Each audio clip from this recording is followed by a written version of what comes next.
Fala cervejeiro, tudo certo? Seja muito bem-vindo a mais um vídeo aqui do canal Cervejeiro Caseiro. A gente vai continuar agora com aquela série sobre questionamentos principalmente sobre a parte de leveduras, tá? Como a gente teve, eram muitas perguntas, a gente dividiu aqui em duas partes e vamos começar a segunda parte agora dos questionamentos sobre a fermentação, sobre levedura, reaproveitamento de levedura. Então, vem comigo, rola a vinheta.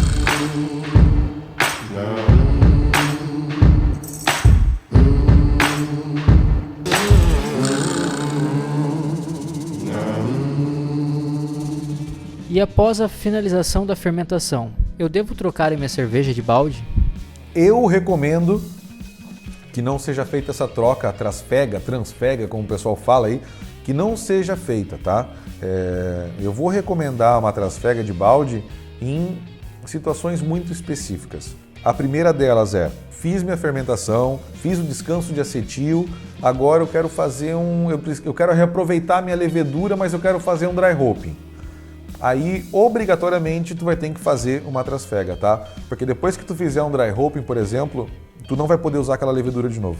Não é recomendado de jeito nenhum, tem gente que faz, óbvio, mas toda a literatura, todo o laboratório de fermento não recomenda o reuso da levedura quando tu faz o dry hopping. Então, o que tu faz? Transfere esse mosto que já está lá fermentado, já fez o descanso de acetil, transfere para um outro balde, com muito cuidado, e aí tu aproveita aquele restinho que ficou no balde anterior, onde foi feita a fermentação, para coletar aquela levedura ou jogar um outro mosto por cima, alguma coisa nesse sentido.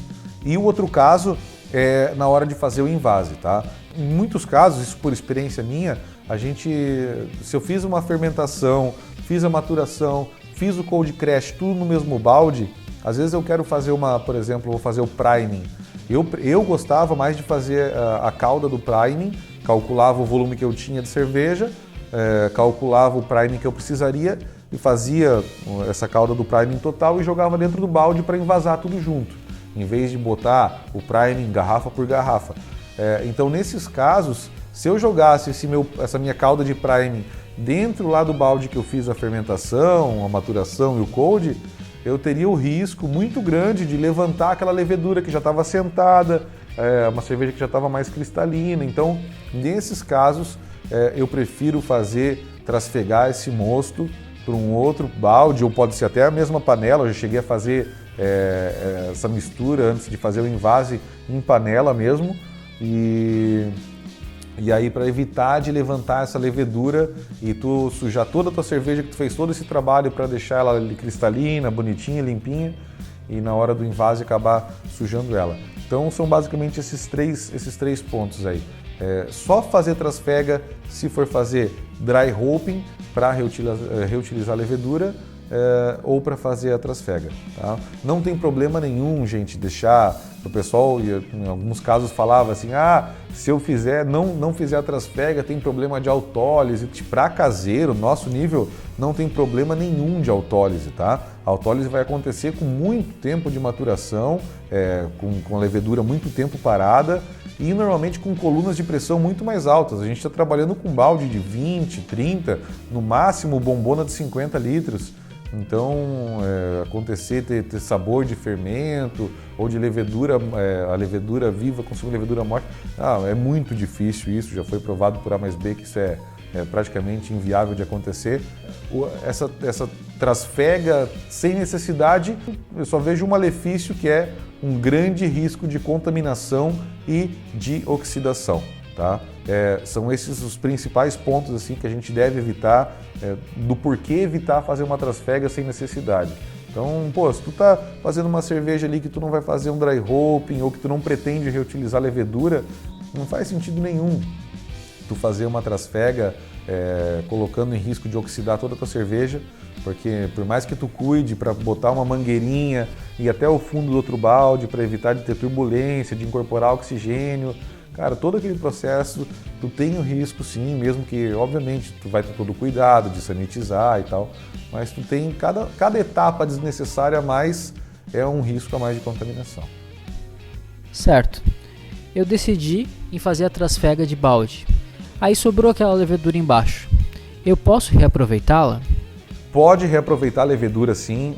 Inclusive é uma das maneiras mais simples de se economizar na hora de fazer uma cerveja. Até porque a parte da levedura não é tão barata assim. Então a levedura a gente chama de lama também, tá? Aquela levedura, depois que faz a fermentação, toda aquela levedura que decanta no fundo do balde ou do fermentador ali, da bombona que tu está usando, aquilo ali a gente chama de lama. Então a gente pode reutilizar sim, mas a gente tem algumas condições que são assim, ó, não dá para abrir mão delas para reutilizar essa levedura. A primeira é que tu tem uma fermentação muito saudável. Então, se tu teve uma fermentação com uma fase um lag time muito alto, que é essa fase até onde começa a ter atividade, então se demorou às vezes 48 horas para começar a ter atividade, não recomendo fazer uso. Se tu teve alguma fermentação que teve algum problema de off-flavor, deu acetona, deu clorofenol, deu, cara, qualquer problema de algum gosto, algum cheiro estranho que tu tenha sentido, não reutiliza essa levedura, pode ter tido uma contaminação. E o outro ponto principal é dry hopping. Quando tu coloca uma carga gigantesca vegetal ali dentro, tu tá botando muito óleo essencial, muito polifenol, tem muita massa vegetal, então não é recomendável reutilizar a levedura quando se faz dry hopping, tá? Mesmo que a gente faça isso com bag, não é muito recomendável. E um dos pontos que eu acho mais importante aqui, eu vejo muita gente reutilizando, a gente de vez em quando vê nos grupos e tal, o pessoal reaproveitando levedura quando se faz o uso de gelatina para clarificar a cerveja. Isso não é recomendável de jeito nenhum, tá? Por mais que a levedura, ela teoricamente não se misture com a gelatina, a levedura nesse ponto já é para estar mais bem assentada e tal, mas quando a gente faz, o pessoal tenta fazer lavagem para separar a levedura da gelatina, depois no reuso, isso não é bom, gente, não é bom de fato. Eu até conversei num curso que eu tive sobre fermentação, o pessoal da Levitec, eles falaram, dry hopping, gelatina, é melhor não fazer reuso. Então, se for para reutilizar levedura, quando quer usar gelatina, é bom que faça uma trasfega antes. E aí sim eu faço a adição da gelatina nessa outra bombona para aproveitar a levedura que está nessa bombona que eu fiz a fermentação em si. Certo. Então agora nós já sabemos que é possível reaproveitar a levedura. Mas eu tenho que lavar essa lama antes ou não? Mais uma pergunta polêmica para o nosso vídeo. Quando a gente fala em cerveja, a gente tem muitos depende, tá? Então, vou levar em consideração também alguns pontos que a gente já conversou, já vi em bibliografias, em estudos, em testes. A lavagem da levedura, a gente pegar essa levedura, vamos lá, primeiro, o que é lavar a levedura, né? A gente tem dois métodos de reutilizar aquela lama, aquela levedura que está no fundo da bombona. O primeiro, que é o que eu mais gosto, a gente transfere esse mosto para uma outra bombona para fazer o invase, ou para fazer um dry hopping, ou para colocar gelatina, ou para deixar maturando mais um tempo no cold. E aí eu posso simplesmente jogar um outro mosto por cima daquela lama que está lá, daquela levedura que ficou no fundo. Eu tenho feito isso com bastante frequência, então eu já penso ali nas levas que eu vou fazer. Por exemplo, inclusive agora, comecei com uma Blonde Ale, aí depois eu aproveitei essa lama para fazer uma APA e agora para fazer uma IPA, por exemplo. Então, a hora que eu já me programo para meio que fazer isso, então, eu transferi, a APA, por exemplo, estava pronta, transferi para uma outra bombona, aí no mesmo dia eu fiz uma IPA e joguei esse mosto já resfriado lá na bombona que estava a lama da APA, tá? Isso é muito comum. Em cervejarias, inclusive, eles fazem basicamente desse método, só que, obviamente, naqueles fermentadores cilindrocônicos que eles usam, né, de metal, mas isso é muito comum e é a maneira mais fácil, que eu vejo com menos risco de uma contaminação, alguma coisa nesse sentido, tá? E a outra opção seria eu transferir ou invasei minha cerveja, ficou a lama no fundo do fermentador, eu posso jogar essa cerveja para dentro de vários vidros, normalmente vidros que estejam muito bem esterilizados, tá? É bom que eles sejam fervidos em uma panela de pressão, uma panela maior que tenha, mas ferve uns 15 minutos, resfria, e aí transfere essa lama para dentro desses vidros, botando mais ou menos metade aí da lama, e aí completa com água, dá uma chacoalhada. Normalmente a gente começa a ter algumas fases da decantação dessa levedura. Então, o que decantar primeiro é para ser trube ou célula morta, o que ficar na fase intermediária, mais clarinha, é a levedura boa, e a parte de cima, teoricamente, já é mais cerveja que tu pode depois descartar. Mas quando a gente faz essa lavagem, é um risco a mais de contaminação. Então, se eu quiser aproveitar essa levedura que está lá no fundo sem fazer a lavagem, o que eu recomendo é que sempre tem que deixar um dedinho, 2 dedinhos aí de cerveja acima dessa levedura, para que a gente possa ter uma camada e essa levedura não entre em contato com o oxigênio, né? E para a gente poder homogeneizar também, e que aquela pasta, porque a lama vai virar uma pasta mesmo, é bem pegajosa, ela é grossa, então tu precisa de um pouco de líquido ali para poder mexer nela e que ela entre em suspensão e que ela fique de forma líquida para conseguir tirar ela de dentro da bombona. Então, depois que tu faz isso, pega um vidro maior, também bem esterilizado, bem homogeneizado, joga essa levedura para dentro, já com a cerveja também, e aí dentro do próprio vidro a gente vai ter uma camada de levedura e uma camada de cerveja. Tu pode deixar ali, não precisa lavar isso. Aquela cerveja até é bom que fique ali, porque ela já está num pH adequado, que a levedura fez a fermentação, ela já tem um pouco de álcool que protege também, então isso é muito bom, é uma etapa a menos que pode te dar um risco de contaminação. E aí quando for usar, é só tirar essa levedura que vai ficar na geladeira, né? Esse vidro com a levedura e a cerveja que está na geladeira, pode descartar um pouco dessa cerveja que está em cima, homogeniza e joga para dentro. Certo. E se eu não quiser reaproveitar a levedura, o que eu posso fazer?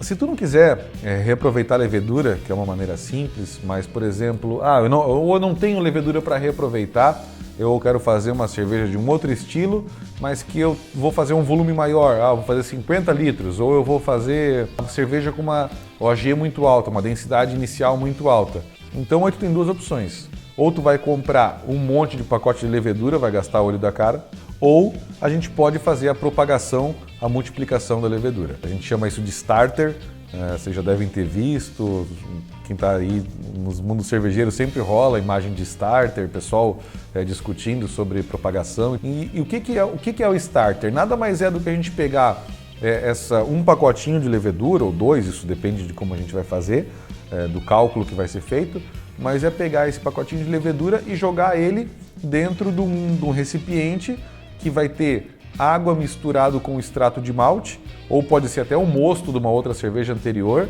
e aí essa levedura vai propagar dentro daquele recipiente, desde que a gente tenha, o ideal para fazer um starter é que tenha agitação constante. Então, quando a gente fala em starter, automaticamente a gente fala em agitador magnético, barrinha magnética, que é onde a gente tem um recipiente, por exemplo, esse copo aqui embaixo tem um agitador magnético, que nada mais é do que um ímã, um cooler, por exemplo, com um ímã, e aqui dentro da cerveja a gente tem uma barrinha magnética que chama de peixinho, e aí aquilo ali vai girar para gerar oxigênio. Então cria um redemoinho aqui dentro, que vai gerar esse oxigênio, e a levedura vai pegar esse açúcar que está ali, do mosto ou do extrato de malte que tu vai usar, junto com esse oxigênio, e ela vai se multiplicar de forma exponencial. A curva de crescimento da levedura quando a gente faz um starter é muito grande.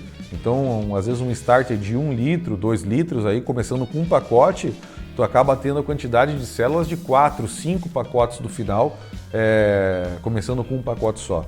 Então é um negócio que vale bastante a pena, ele é muito necessário para cervejas de alta gravidade, é muito recomendável que se faça isso. Ou cervejas lagers também, onde a gente precisa de uma quantidade de célula muito grande. Então vale muito a pena fazer, tá? A gente tem vários vídeos no YouTube aí sobre como fazer um agitador magnético, uma coisa simples, dá para fazer com um cooler de computador, ímã de HD, tem um monte de projeto aí que dá para fazer, eu uso assim ainda, inclusive, e funciona muito bem, já fiz muitos starters, porque a economia de dinheiro, não só a economia de dinheiro, mas a qualidade da fermentação é outra. Quando tu faz a inoculação de um starter que está ali, foi propagado, ele está super ativo, o lag time para começar essa fermentação é muito baixo. Então, às vezes, tu coloca inocula ali aquele starter, em questão de 4, 6 horas tu já tem atividade no fermentador. Certo, Diego. Você pode explicar um pouco mais como é que é preparar um starter? Vamos lá, o starter, basicamente, vamos fazer uma formulinha aqui de um starter de 1 litro, tá? Então tu pode ter um recipiente, normalmente os starters são feitos em Erlenmeyer, tá? Que é aquele vidrinho de laboratório que é em formato meio triangular, assim, uma boquinha mais fina. Ali é colocado, então, para 1 litro, a gente vai pegar 100 gramas de extrato de malte, pode ser extrato seco, que é o DME, ou pode ser usado também o LME, que é o extrato líquido, né? Eu tenho usado com bastante frequência extrato líquido, tá? Eu prefiro, acho mais fácil de trabalhar. O DME, normalmente, quando ele umidifica um pouco, ele empedra, ou se tu já tem um pouquinho ali de água um pouco mais quente, ele já tende a dar uma grudada. Então o LME eu tenho feito bastante uso, é ótimo. Em alguns brew shops a gente já está encontrando com mais facilidade. Então, 1 litro de água, a gente vai colocar 100 gramas de extrato de malte seco ou extrato de malte líquido e a gente vai colocar isso no fogo. Coloca um papel alumínio ali na boca do Erlenmeyer e a gente vai deixar ferver isso aí por uns 10, 15 minutinhos. Tem que ter bastante cuidado, tá? Nessa hora de ferver, de fazer o starter, de ferver a água junto com o extrato de malte. Normalmente essa parte tende a dar uma sujeirada no fogão, então fica ligado ali, a hora que começar, tu vê que está em ponto de ferver, dá uma desligada no fogo até ele começar a levantar fervura e vai cuidando um pouquinho, porque senão ele começa a espumar bastante, vai dar uma sujeirada e tu vai ter briga com a patroa, é fato. Então cuida nessa parte aí, é um olhinho pro lado e ele vai espumar e vai dar sujeirada. Depois de ferver, tu vai ter que resfriar esse líquido, né? Essa água com extrato de malte fervido, vai ter que resfriar até na faixa aí dos 30 graus e aí sim tu pode colocar a levedura lá dentro. Eu esqueci de falar, a barrinha magnética, é bom que ferva junto já com o extrato de malte, tá? E com a água, para já sanitizar. E aí depois que resfriou até uns 30 graus, pega o Erlenmeyer, pode colocar num pote com água, alguma coisa para resfriar até a temperatura ambiente, aí perto de 30 graus, e aí pode colocar a levedura. Essa levedura, depois que colocada, polvilha por cima mesmo, e aí já pode colocar no agitador magnético que ele vai começar a fazer a propagação. O ideal é que isso fique 24 horas pelo menos, para ter que normalmente é o tempo que ele está no pico da propagação, do crescimento ali de multiplicação das células, e é nesse ponto que a gente quer fazer a inoculação desse starter no mosto, tá? Que é no pico ali do crescimento celular. Legal, eu aprendi a fazer um starter, propaguei a minha levedura, mas como eu insiro ela dentro do mosto? Aí a gente tem 2 formas, na verdade. A primeira delas deixei ali a 30 graus, comecei a fazer, botei ela no agitador magnético, ficou 24 horas propagando, girando, né, agitador magnético ligado direto. Eu cheguei no alvo lá de crescimento celular. A gente pode simplesmente pegar esse starter, ele provavelmente não vai mais estar a 30 graus, tá? Porque temperatura média dentro de casa, a gente normalmente não chega nisso, vai estar dentro de uns 25 graus em média. Mas eu posso pegar esse starter todo esse líquido, tentar chegar mais próximo da temperatura do mosto que eu quero inocular. Então, botei o mosto dentro da fermentador, botei na geladeira, está 18 graus. Então, o ideal é que a gente chegue com a temperatura desse starter o mais próximo dos 18 graus e coloque esse volume todo lá dentro. Essa é uma opção, é a mais simples. Eles falam que não tem problema, várias literaturas falam isso, que a gente não tem problema sensorial de colocar esse volume do starter dentro da cerveja, desde que não passe de 10%. Então, se tu vai fazer um volume aí de 20 litros de cerveja, que tu não passe, por exemplo, de 2 litros de starter, mas é muito difícil chegar nesse volume de starter para 20 litros, tá? 2 litros de starter, normalmente tu consegue fazer para 50, 60 litros de cerveja.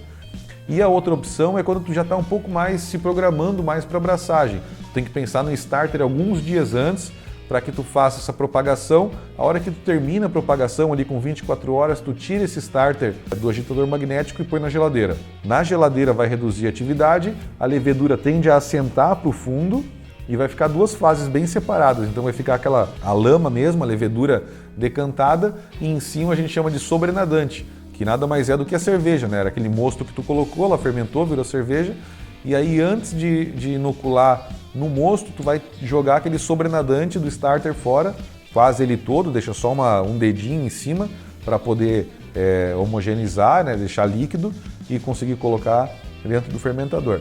Essa é uma técnica muito boa, desde que tu se programe antes e tenha todo esse tempo disponível para ir para a geladeira, ficar pelo menos um dia na geladeira decantando, aí depois tu vai ter que tirar também um pouco antes da geladeira, pelo menos umas 6 horas antes aí, para que a temperatura dessa levedura suba também, fique parecida com a temperatura do mosto no fermentador, para que a gente tenha justamente essa igualdade aí de temperaturas entre o starter e o mosto para a temperatura de fermentação, como a gente já falou lá atrás. Isso é sempre muito importante, tá? A temperatura da levedura, independente de ser levedura reidratada ou levedura reaproveitada de starter e tudo mais, com o mosto que vai ser fermentado. Sempre tentar o mais próximo possível. Diego, como é que eu posso armazenar as leveduras?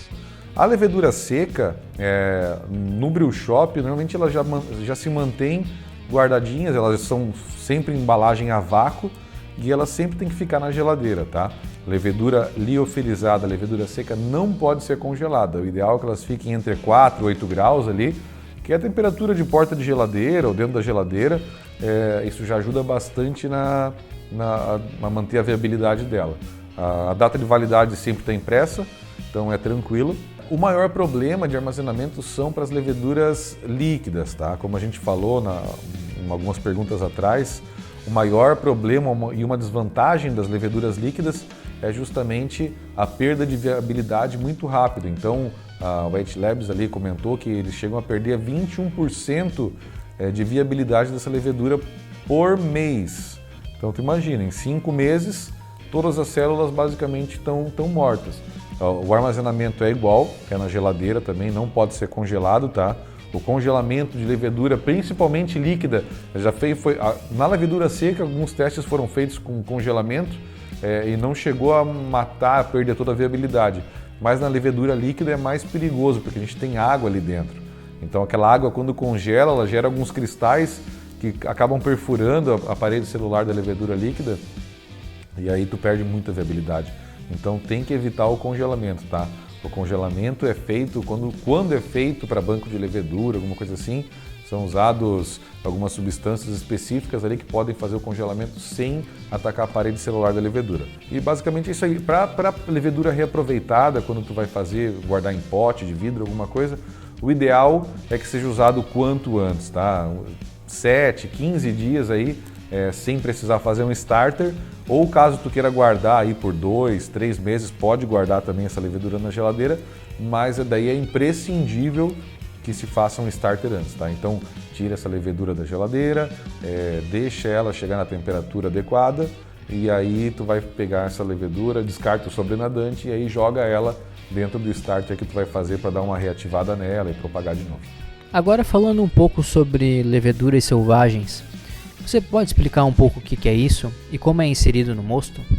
A levedura selvagem, a gente comentou lá no comecinho das perguntas, quando a gente falou dos estilos, ela é um estilo que já puxa mais para a parte avançada, tá? Normalmente quem está iniciando não tem muito costume de trabalhar com elas ou até de tomar cerveja com levedura selvagem. Aqui no Brasil, a gente está caminhando aos pouquinhos, a gente está tendo mais opção já de algumas cervejas com Brettanomyces, com Pediococcus e tal, mas a origem delas é basicamente belga, então a gente tem bastante opção de cerveja belga com levedura selvagem. E como eu tinha citado lá, elas são leveduras que normalmente são leveduras do ambiente, tá? Então o que é feito lá? Eles fazem a abraçagem, fazem a fervura e eles colocam esse mosto todo para resfriar num ambiente que já tem um monte de bactérias, leveduras diversas. Tem algumas cervejas que chegam a ter mais de 30 tipos de bactérias e leveduras juntas trabalhando que vão fazer a fermentação daquele mosto, tá? Então é por isso que a gente tem ali, os principais são Brettanomyces, Pediococcus e Lactobacillus trabalhando juntos e junto com a Saccharomyces cerevisiae, que é a nossa levedura normal, né, que é a levedura Ale, o Lager.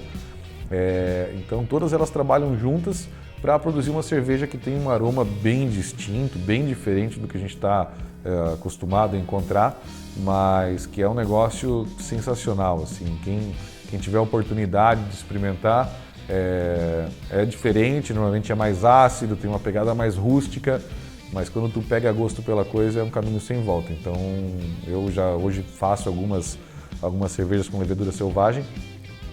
A gente tem alguns fabricantes no Brasil já fabricando alguns tipos de Brettanomyces. Brettanomyces, a gente tem subespécies da Brettanomyces, né? Então a gente tem Brettanomyces bruxelensis, Brettanomyces lâmbicos, Clausene, então são vários tipos. A Levitec aqui, que é em Santa Catarina, está produzindo vários deles já, tem um resultado sensacional, é muito bom, eles têm Pediococcus também, então tem outros laboratórios também no Brasil que já estão fazendo, então vale a pena. E como a inoculação dele é como se fosse uma levedura normal, ele vem no mesmo sachê de uma levedura normal e a gente vai produzir a cerveja, pensando justamente já numa cerveja que seja para uma fermentação selvagem, né? E aí a gente vai fazer a inoculação dessas leveduras e bactérias como se fosse uma levedura normal. E quais cuidados devemos ter ao utilizar as leveduras selvagens na fermentação das nossas cervejas? De todas essas que eu falei, a mais complicada delas, quando a gente vai ter cuidado com sanitização e tudo mais, é a Brettanomyces, tá? A Brettanomyces, ela é uma levedura também, mas o tamanho dela é muito, muito, muito menor do que a Saccharomyces, que é o que a gente está acostumado a usar. Como a gente usa, nós caseiros, né, a gente usa basicamente balde ou bombona para fermentar, balde, bombona ou galão para fermentar, a Brettanomyces ela consegue chegar em lugares no fermentador que a Saccharomyces não chega. Então ela consegue ficar armazenada dentro de pequenas ranhuras, fissuras, e a gente às vezes não consegue tirar isso fazendo uma limpeza com uma esponja ou fazendo uma sanitização, seja lá com álcool, com iodo, alguma coisa nesse sentido. Então, por mais que a gente às vezes pareça que está limpo, a gente ainda tem Brettanomyces lá. Então esse é um cuidado que a gente deve ter. Então, eu quero fazer uma cerveja selvagem, com levedura selvagem, quero usar Brettanomyces nesse estilo. Então, a minha recomendação é que separa um balde ou separa uma bombona para que ela fique apenas para fazer cervejas selvagens com Brettanomyces, alguma coisa nesse sentido. Porque o risco de se tu fermentar uma cerveja com Bretta nessa bombona e depois quiser fazer uma cerveja limpa, com uma Bond Ale só, por exemplo, alguma coisa nesse sentido, tem um risco muito grande de que tenha algum resquício da Bretta dentro desse fermentador e que pode contaminar, entre aspas, né? Ele vai te dar a característica de Bretta, mas que pode contaminar essa tua cerveja. Então, tenho aqui um fermentador específico que eu vou fazendo as bretas ali. Tem muita gente que usa galão de água, inclusive, é uma opção simples, barata também. Então, são nesse sentido, mas o ideal é que a gente evite, quando for fazer, além do galão, materiais como torneira, mangueira, que são coisas que têm ranhuras, que são mais porosas. Tudo que a gente entrar em contato com a Bretta, que a gente não consiga, que tenha um pouco de porosidade, é bom que a gente evite de usar para outras cervejas para evitar essa contaminação cruzada. Legal, Diego. Aprendemos bastante hoje. Mas ainda tenho uma última pergunta para você. Queria saber como ter certeza se a fermentação da minha cerveja já acabou. Cara, essa pergunta é muito comum, aparece todo dia em grupos de WhatsApp, de Facebook. E aqui vai aquela frase que eu já falei uma vez e eu vou falar de novo, de que airlock não é densímetro. Então não é porque a atividade do meu airlock está diminuindo. Será que acabou a fermentação? Cara, tu não pode ter certeza só pelo airlock. Para saber se a cerveja acabou a fermentação, tem que ser feito o teste de densidade, tá? Esse teste é imprescindível de ser feito. Então, assim, começou a perceber que o airlock está abaixando bastante a fermentação, já está lá pelo quinto dia, sexto dia de fermentação, tira uma amostra, média densidade, no outro dia, tira mais uma amostra, média densidade. Eu recomendo que por 3 dias seguidos tu faça essa medição de densidade para ver se de fato ela chegou no alvo e se ela parou de baixar. Quando tu fizer essa medição e por esses 3 dias eles estiverem com a mesma densidade, aí sim é porque tu acabou a tua fermentação. É muito comum o pessoal ver, mas eu segui a receita que falava para fermentar por 6 dias, maturar por 5 e depois botar para 0 graus. Então, gente, a gente tem que entender que o processo de uma pessoa não é exatamente igual ao do outro. Um cervejeiro pode ter feito uma oxigenação ótima, usou oxigênio puro ou usou uma bombinha, a fermentação dele vai ser mais rápida, vai ser mais ativa. Então, cara, não sigam ali aquela referência que está na receita que tu comprou, toma aquilo apenas como uma referência, não como uma verdade. Isso eu quero frisar bastante com vocês, sabe? É muito comum mesmo a gente ver, mas eu fiz igual a receita. Cara, vocês têm que entender o processo, tem que entender o porquê que a gente tem que fazer essa medição, o porquê que a FG tem que estar estabilizada lá no final, por que a densidade tem que estar igualzinha por 3 dias, porque tu terminar uma fermentação antes da hora, fazer o cold crash antes da hora, tu pode gerar tanto problema, e aí depois tu não sabe o porquê que tu chegou no final com uma cerveja com um sabor estranho, ou uma cerveja que explodiu na garrafa porque tinha muito açúcar, porque não tinha terminado de fermentar. O melhor jeito sempre é fazendo a medição por 3 dias seguidos, e só quando elas estiverem iguais é que tu tem de fato o final da fermentação. Isso é primordial, é uma das coisas mais importantes na hora que a gente vai fazer uma cerveja, finalizar uma cerveja para levá-la para a garrafa ou para o post-mix, para ter uma cerveja de qualidade bem legal no final. Galera, chegamos então ao fim da série sobre perguntas e respostas de fermentação e levedura. Sei que foi um pouquinho extenso até, mas como a gente já comentou, são vários assuntos que não são tão simples de ser tratados, mas que são imprescindíveis e que eu quero que eles sejam uma pontinha de vontade para vocês estudarem um pouco mais a fundo essa parte que é, para mim, a mais importante de todo o processo cervejeiro. Não adianta de nada tu fazer um mosto, as rampas de mostura maravilhosas, conseguir um mosto cristalino na fervura, com adição dos sais e tudo mais, e chegar na parte da levedura e simplesmente fazer um underpitching, não colocar levedura suficiente, ou fazer um processo errado de starter, e aí acabar com todo esse teu processo que tu demorou 6, 7, 8 horas às vezes para produzir um mosto límpido, cristalino e tudo mais, e aí simplesmente estragar todo esse processo. Então, agradeço a vocês. Quero que tiver qualquer dúvida que vocês tenham, deixa aqui, comentários, polêmicas, tudo mais. Coloca aqui no comentário, vamos conversar, vamos bater um papo. Eu preciso do apoio de vocês e das dúvidas de vocês para a gente continuar produzindo conteúdo. É isso aí. Obrigado, gente. Valeu!